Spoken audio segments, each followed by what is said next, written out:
Fala galera, sejam muito bem-vindos a mais um Triplo F. Eu fiquei devendo um vídeo pra vocês no decorrer das últimas semanas. Quando o final da temporada chegou, eu não fiz o vídeo de análise, então vou trazer o vídeo de análise do último episódio hoje pra vocês. Então, vamos lá!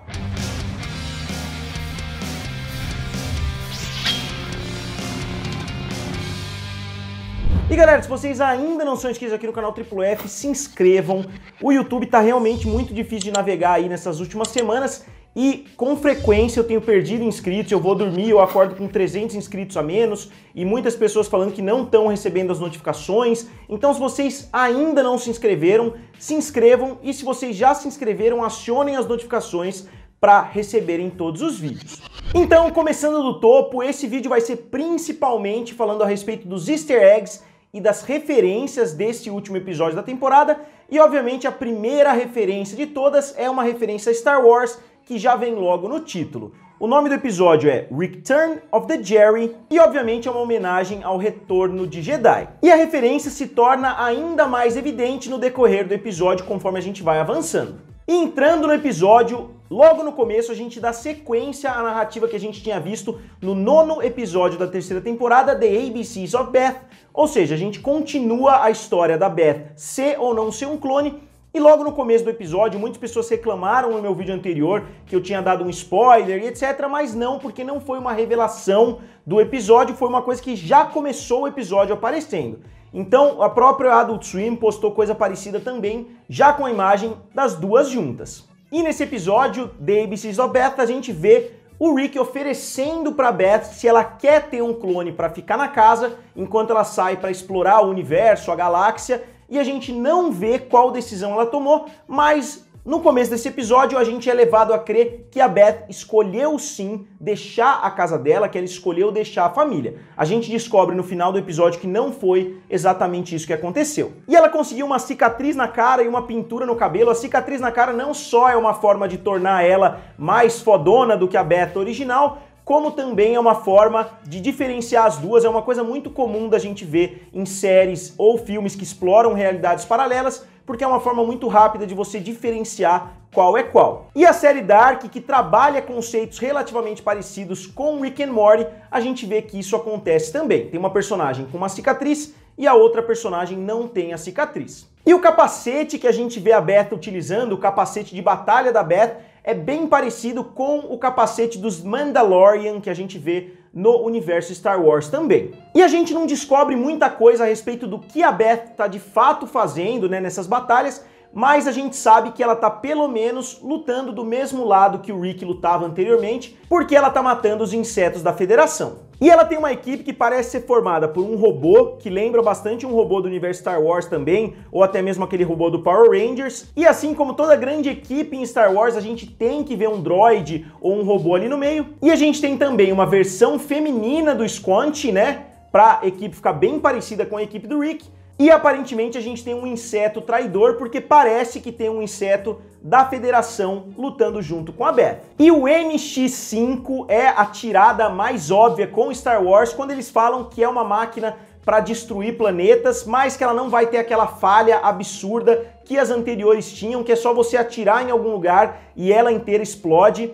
Então é uma zoeira, obviamente, com as Estrelas da Morte, que a gente viu 3 diferentes no universo de Star Wars no decorrer dos 9 filmes, e a gente viu até mesmo algumas outras variações da Estrela da Morte, por exemplo, no filme 9. E esse defeito acaba sendo, inclusive, o foco principal do filme Rogue One. E só voltando um pouquinho a falar da Beth espacial, eu vou chamar ela de Beth espacial, não de Beth clone, porque a gente não sabe quem é quem. Eu sei que muitas pessoas vão usar o jogo dos Pocket Mortys como argumento, porque lá a gente vê que o nome da Beth espacial, na verdade, é clone. Só que eu acho que é só uma forma mais fácil da gente identificar a personagem no jogo, porque o jogo Pocket Morty está longe de ser canônico. E a Beth espacial tem uma faixa na cabeça mais ou menos como a Brita em Community. A Brita, na verdade, da realidade do mal, ela também tem uma faixa, se não me engano, é uma faixa azul no cabelo, mais ou menos como a Beth. E o patrocinador oficial da Federação são as calças Wrangler, e a gente vê no decorrer do episódio que essas calças não podem ser destruídas. Eu não sei se existiu um patrocínio real ou se foi somente uma zoeira, mas a forma com que as pessoas explodem e a roupa simplesmente fica para trás é bem remanescente do filme do Steven Spielberg, Guerra dos Mundos. E a Beth é parte da Defiance, que costumava ser a Resistance. Assim como Star Wars, as coisas mudaram de nome, a Primeira Ordem, né, o Império virou a Primeira Ordem, então as coisas mudam de nome, mas a dinâmica continua a mesma. E, inclusive, mais pra frente a gente vê que não só a Resistência mudou de nome, como também a Federação não só mudou de nome, como agora ela tem pessoas mais jovens. Assim como em Star Wars a gente viu o Hux e o Kylo Ren dominando ali a Primeira Ordem, e eles são muito mais jovens do que qualquer pessoa que a gente viu no controle do Império nos filmes anteriores. Então a Beth descobre aquele dispositivo explosivo no pescoço dela com um ser espacial ali, um médico, né, espacial, que lembra o MODOK, que é um personagem da Marvel, né, ele é um vilão da Marvel, ele é todo de máquina e ele tem uma cabeça assim no peito. Então esse personagem lembrou um pouquinho o MODOK pra mim. E a gente vê que a Beth, ela tem alguns implantes também, assim como o Rick tem, ela tem algumas partes diferentes, mas é curioso que no raio-x que a gente vê atrás desse médico, a gente não consegue ver um implante no pescoço dela. E depois a gente vê a família brigando pelo cinto de invisibilidade do Rick, a gente vê que o Jerry dá quase que um soco no saco ali do Rick, e a gente vê que no momento que a Beth vai falar que o Jerry é um pai ruim, o Jerry já está 100% preparado para responder que a Beth não pode deixar o Rick dividir os dois. Eu acho que esse momento é muito importante na temporada e muito importante na dinâmica entre a Beth e o Rick, porque é a primeira vez na temporada que a gente vê a Beth ficando claramente do lado do Rick e a gente vê, de certa forma, a dinâmica da família se reestabelecendo, mais ou menos como era nas temporadas anteriores. E isso não se mantém até o final do episódio, mas eu acho que é um ponto de virada importante para Beth, porque ela estava voltando a ficar do lado do pai quando ela descobre o que está de fato acontecendo, envolvendo principalmente a Beth clone. E aí o Rick vai para sua garagem para evitar mais uma sessão monótona ali com a Doutora Wong, né, estrelada pela Susan Sarandon, que é uma grande atriz. E quando ele vai fugir da terapia, né, que a gente viu lá no episódio do Pickle Rick, ele encontra a Beth espacial e os dois começam a brigar, os dois começam uma luta realmente muito épica, os dois inclusive tem uma mini batalha de pokémons ali, o que é curioso porque inclusive o jogo Pocket Mortis, que eu acabei de citar, é claramente inspirado no jogo do Pokémon.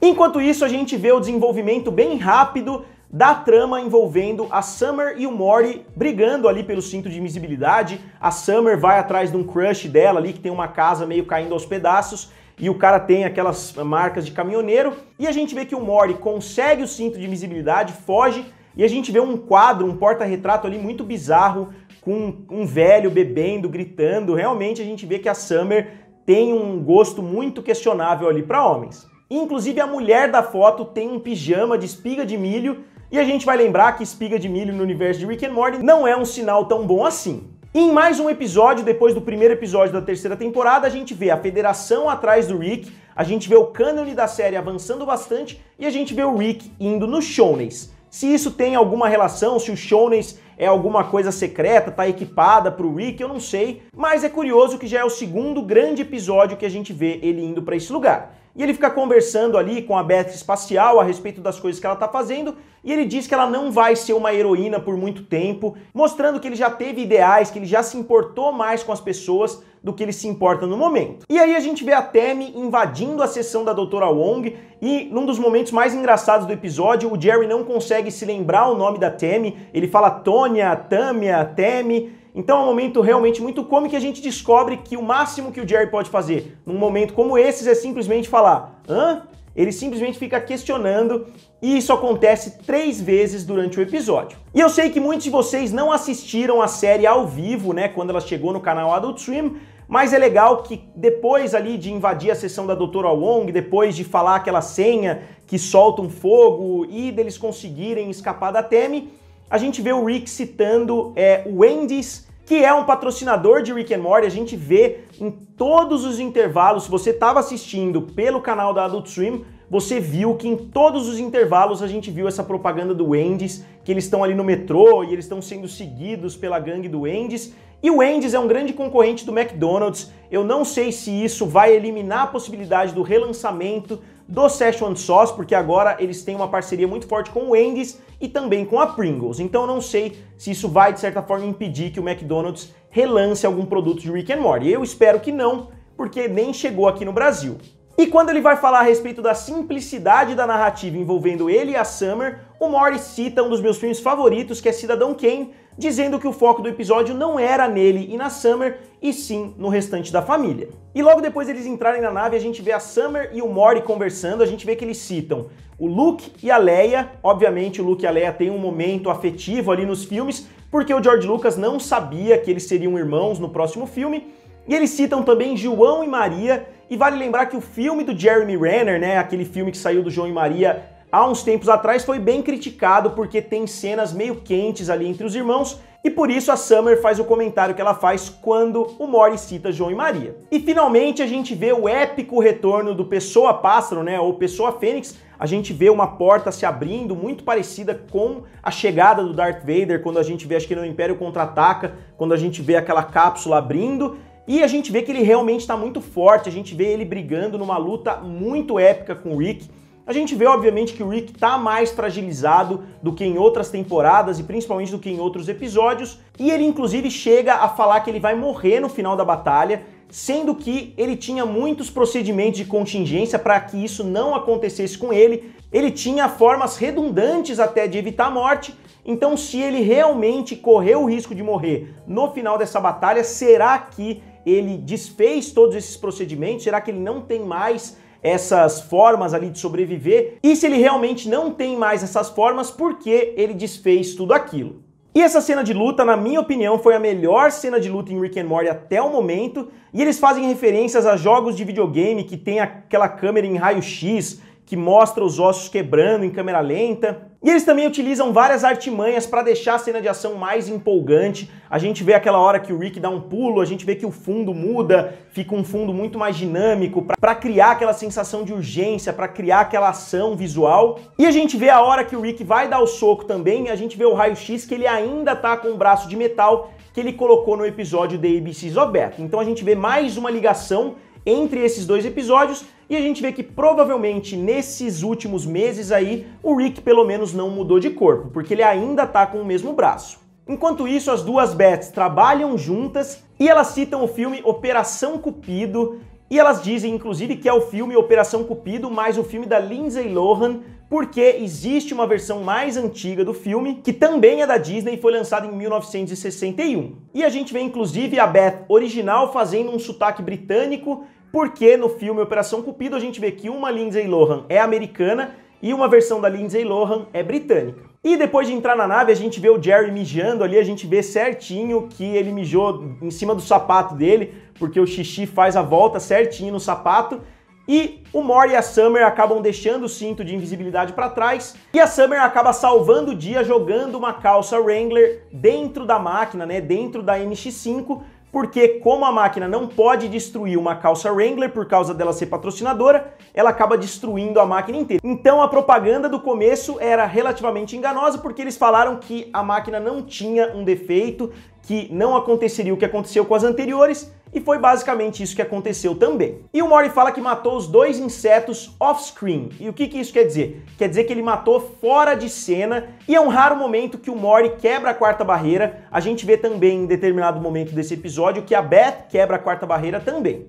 E como eu disse, no final da batalha, o Rick diz que vai morrer, e ele diz que não esperava morrer dessa forma, que ele esperava morrer em Veneza, com um anão, com um sobretudo, com uma capa de chuva, alguma coisa assim. Eu tive que pesquisar para entender essa referência, e é uma referência ao filme Sangue em Veneza, de 1973, que é um filme britânico que lida com um casal que acabou de perder o filho, e eles vão passar uma temporada em Veneza porque o cara vai restaurar uma igreja. Então é uma referência realmente muito legal e muito antiga. E o Jerry retorna nesse momento, a gente vê que o Pessoa-Pássaro realmente é muito poderoso, a gente vê que ele talvez seja o personagem mais poderoso que a gente já viu até o momento em Rick and Morty. O Rick não consegue fazer nenhum arranhão nele praticamente, e a gente vê o Jerry retornando, dando nome pro episódio, né, The Return of the Jerry, e a gente vê que ele é o único personagem que tem um arco, isso inclusive é a Beth que fala, porque a gente viu ele com fantoche no começo do episódio,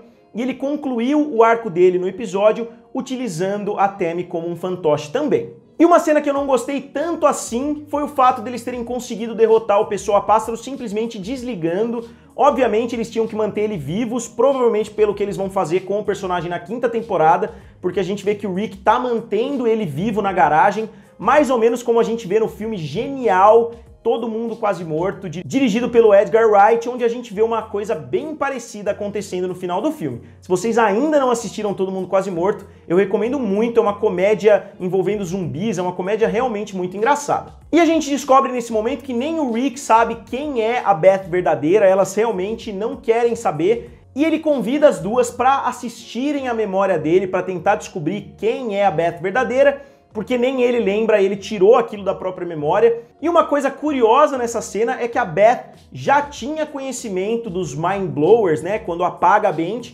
sendo que nem o Morty na temporada anterior tinha conhecimento de que isso existia, e ao que tudo indica, nem o Jerry também, somente a Summer, porque a Summer era quase que o seguro ali, caso acontecesse alguma coisa com o Rick e com o Morty. E a Beth espacial faz assim, né, e a gente vê o Rick se encolhendo, talvez um dos momentos onde ele demonstra mais fragilidade, e a gente vê ele e a Summer fazendo isso com os valentões. E não só isso, o Jerry fez coisa parecida também quando o Rick tá dopado, quando eles estão fazendo aquela viagem espacial, o Jerry também ameaça dar um soco no Rick. Então acho que essas cenas acabam se espelhando de uma forma bem legal. E a gente vê o Rick admitindo que é um péssimo pai e lamentando justamente porque a gente descobre nessa memória que a Beth, na verdade, passou a bola pro Rick e pediu para ele decidir: você quer que eu fique aqui em casa ou você quer que eu vá pro espaço, você quer que eu vá explorar o universo? E o Rick acabou não escolhendo, ele acabou atirando para os dois lados e ele acabou mentindo para as duas, e a conclusão do episódio é que não importa quem é o clone, quem é a original, importa que as duas são a Beth e provavelmente as duas vão fazer parte da série na próxima temporada. Talvez a Beth espacial apareça de forma um pouquinho mais precária ali na série, porque eu acho que não faz tanto sentido também ter duas Beths simultaneamente ali na quinta temporada. A gente vê também algumas memórias, mas essas memórias eu vou explorar em outro vídeo que eu já tô trabalhando, já tem outro vídeo praticamente pronto, então eu não vou explorar no vídeo de hoje. Tem algumas memórias da Beth que o Rick acaba vendo, acaba juntando, e a gente vê inclusive o bebê Cthulhu lá no fundo, né, que é a Cthila, que eu falei no vídeo que eu vou colocar aqui do lado para vocês também darem uma olhada. E enquanto o Rick vê as próprias memórias, toca a música Don't Look Back, que foi uma música escrita por Kotomi e Ryan Elder, que é o compositor oficial de Rick and Morty. E o último easter egg da temporada, possivelmente o easter egg mais triste, obviamente, da temporada, é o Mike Mandel. Vocês lembram que eu fiz um vídeo a respeito desse cara que era produtor de Rick and Morty, ele era muito ligado ao Dan Harmon e o Justin Roiland, ele era muito querido nos bastidores, ele fez parte inclusive de Simpsons, então ele é um cara que ajudou realmente a botar ordem na casa ali para a produção dos episódios fluir de forma mais natural. E a gente viu essa homenagem do Mike Mandel não só em Rick and Morty, tanto no primeiro episódio da temporada quanto nesse episódio, como a gente viu também em Solar Opposites. E tudo isso acompanhado pela música Caminhão de Lixo Invisível, enquanto Jerry vai tocando terror na cidade. E enquanto Jerry dirige o caminhão, se eu não me engano, dá pra ver na parede o Bill Cipher. Não dá pra saber se é exatamente isso, porque é um desenho bem escuro, mas eu vou tentar dar um zoom pra vocês darem uma olhada, pra vocês verem o que vocês acham. E pessoal, eu até tinha algumas considerações finais pra fazer a respeito da quarta temporada, mas como esse é um vídeo a respeito das referências e dos easter eggs desse último episódio, eu acho que não faz sentido eu tentar falar a respeito da temporada inteira, ainda mais considerando que é um episódio muito recheado de conteúdo e o vídeo provavelmente já tá muito longo. Então agora, como sempre, eu gostaria de saber de vocês, tem algum easter egg ou alguma referência que eu deixei passar? Se eu deixei, digam aqui nos comentários, curtam o vídeo e se inscrevam no canal. Valeu e nos vemos em breve!